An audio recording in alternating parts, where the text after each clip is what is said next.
Hi, my name is Doug Wojcieszak, founder of Sorry Works, and welcome to the Sorry Works ebook, Did the Doctor Make a Mistake?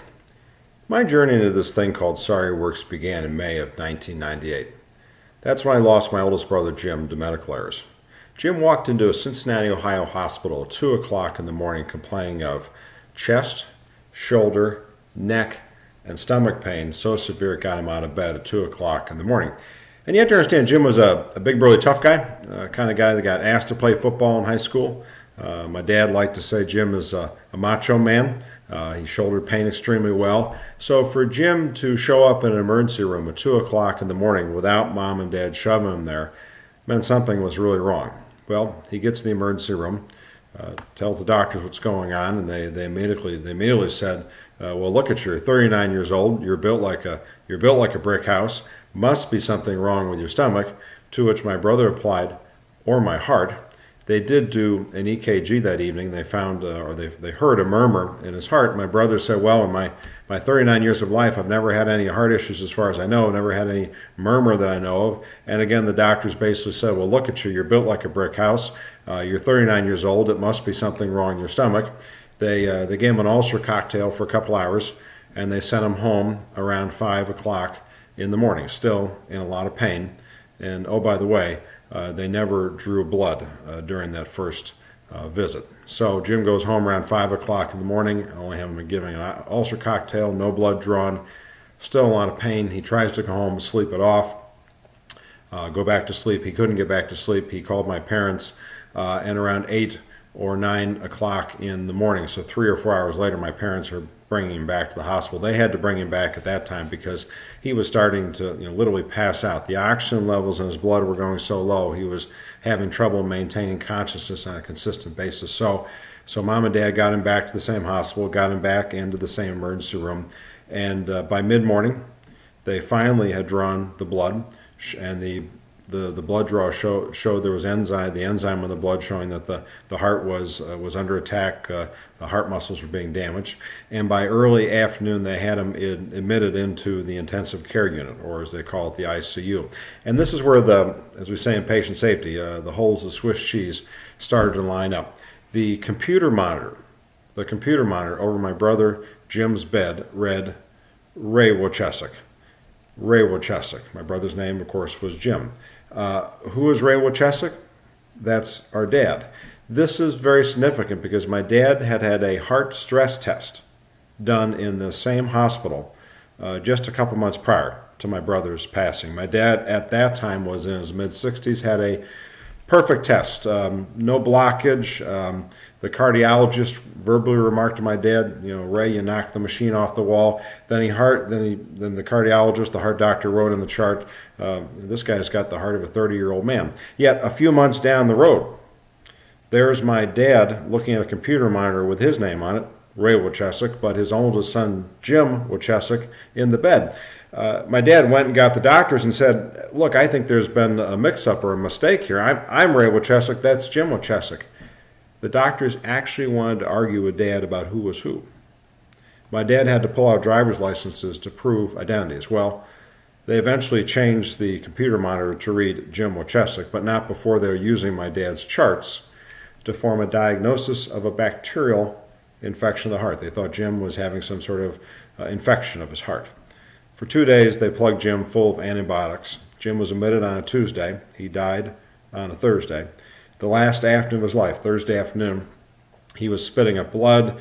He was in more pain than ever. The little meter they put on the finger to monitor oxygen levels, that was constantly going beep, beep, beep because the levels were going so low. He was really going downhill. He was in real distress.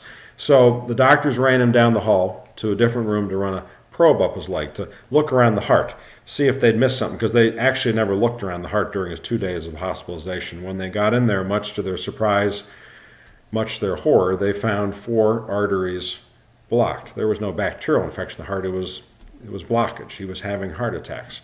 Jim crashed during the test. They were able to get Jim into emergency open heart surgery. They were able to get him on the bypass machine. They were able to do what they needed to do surgically. But every time they tried to get him off the bypass machine and restart the heart and basically get him going again, it just wouldn't work. Every time they tried to restart the heart, it just wouldn't pump the blood. The damage was too great, and Jim died on the operating room table. The surgeon who had not been involved in Jim's care up to that point, was literally brought in at the last moment to try to, in heroic fashion, throw the Hail Mary pass, if you will. He walked out of the operating room, and as my dad put it, he was mad as a wet hen. He walked right up to both my parents and said, "Look, if the jerks at this hospital," is what he said, "if the jerks at this hospital had done their job and got your boy to me 2 days ago, and they should have when he first came in, I could have saved him. We do bypasses all the time, but the damage was simply too great, and I'm sorry your son was dead." That was the last bit of honesty and candor we got out of that hospital. After the funeral, after all the relatives and friends went home, my parents went back to the hospital looking for answers. Nobody was empowered to speak to them. Nobody knew what to say to them. Even the surgeon who had been so honest and so candid that horrible night told my parents, "Well, look, the lawyers have told me not to speak. You're going to have to go home. You have to go away." This cover-up, this circle the wagons routine made my parents furious, absolutely furious. So our family filed a medical malpractice lawsuit. Very tough process on my parents. Reliving Jim's death every day, being interviewed by the defense lawyers, the lawyers defending the hospital, the doctors, the insurance company, and being asked probing questions, being made to feel like it's their fault as opposed to the fault of the doctors or hospital. Very tough, very hard on my parents. My mom cried a lot during those days. Mercifully, after a year and a half of this lawsuit, litigation process as it's called, the judge turned to the hospital, the doctors, all their attorneys, and said, "You're wasting my time. It's clear you killed this young man. Take care of this family. Take care of them. You owe them something."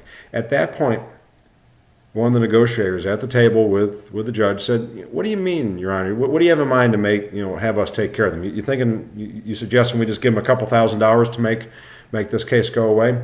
Literally, the opening offer in this case was $1,500.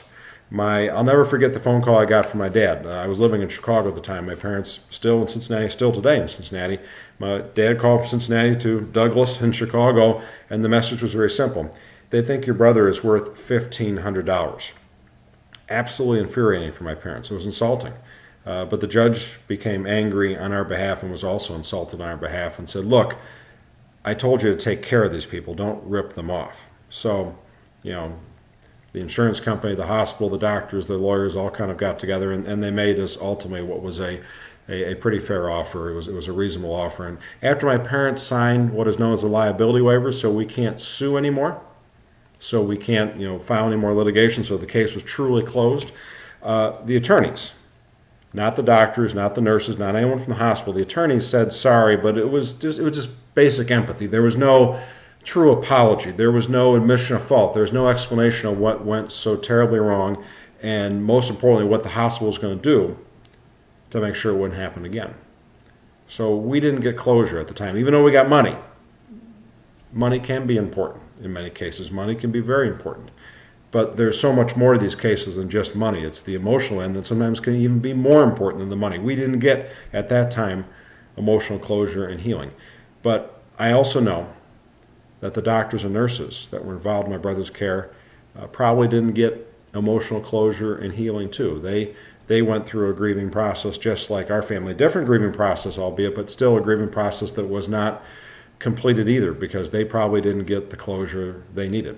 How do I know that? Well, since my brother's death, I've spent a lot of time working with doctors, nurses, hospitals, defense lawyers, insurance companies, teaching these people, teaching healthcare and insurance and legal professionals how to say sorry, how to empathize after something goes wrong, how to stay connected with patients and families, and when necessary, when it's been proven that a mistake happened, that there was a true medical error, how to apologize, how to truly admit fault and take ownership of the mistakes and take care of not only the patients' and families' needs, financially and emotionally, but also take care of the doctors and nurses, take care of everybody, get everybody the closure and healing they want. And I started an organization called Sorry Works to provide that training. And I've worked with literally thousands of doctors and nurses all across the country and trained them and also heard and learned their hard stories because they're good people. Almost every doctor and nurse I've met is a good person, and they feel horrible when something bad happens. But we've given them the tools to deal with it. You know, Sorry Works is but one of many patient safety organizations that have grown out of medical tragedies. You know, many patients and families all across this country have worked very hard to bring good out of their sad stories, to make medicine better, make it safer, make it better for not only patients and families, but also doctors and nurses. And a lot of great work is being done and has been done, and medicine is getting better. There's more work to do for sure, but we are moving the needle in the right direction. However, I see a great unmet need, and that is, you know, while we have this terrific patient safety movement that is doing a wonderful job, it is mostly geared, is almost exclusively geared or focused on preventing mistakes, which is great. We all want to prevent mistakes, don't get me wrong, but so long as medicine is a human endeavor, so long as human beings are involved in the practice of medicine, there is going to be mistakes. Problems are going to occur. Things are not always going to work out right. So we have to not only equip doctors and nurses how to behave better after something goes wrong, we've got to equip our patients and families, and I just don't see anyone doing that up to right now, other than offering some flippant advice to, you know, call the number on the back of a phone book or call the number on a billboard.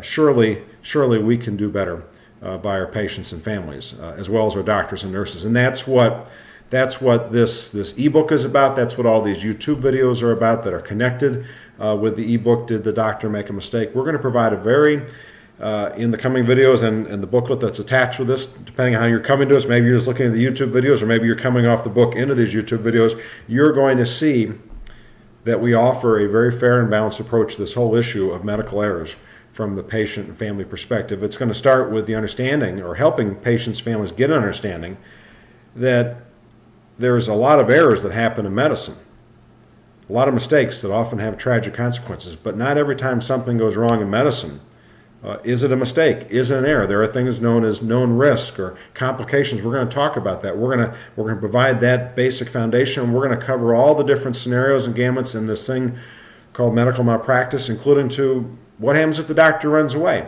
Despite all the work of Sorry Works, the doctor still runs away. How do you handle that situation? And a common theme, a common thread throughout all of this is we're going to encourage you to think about potential medical errors. Did the doctor make a mistake?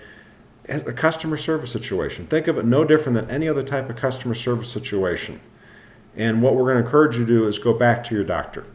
Go back and talk to that doctor. Start there. Go back to the hospital. Start there and escalate from there. We're going to show you how to do that. I want to be very clear. Sorry Works is not a legal advice organization, nor should anything in these videos, the booklet, or anything on our website be considered legal advice. If you believe you need legal advice, contact a qualified attorney in your area to get an evaluation of your case or answer any questions you may have. And you should never feel ashamed or afraid about contacting attorneys. We're going to talk about in these videos and this booklet, attorneys can serve a very, very useful role, and we're going to give you a lot of thoughts about how to interact with legal counsel. So when in doubt, go talk to a lawyer. So again, welcome to these videos. Welcome to the booklet, Did the Doctor Make a Mistake? And we hope you find this information very useful for you and your family.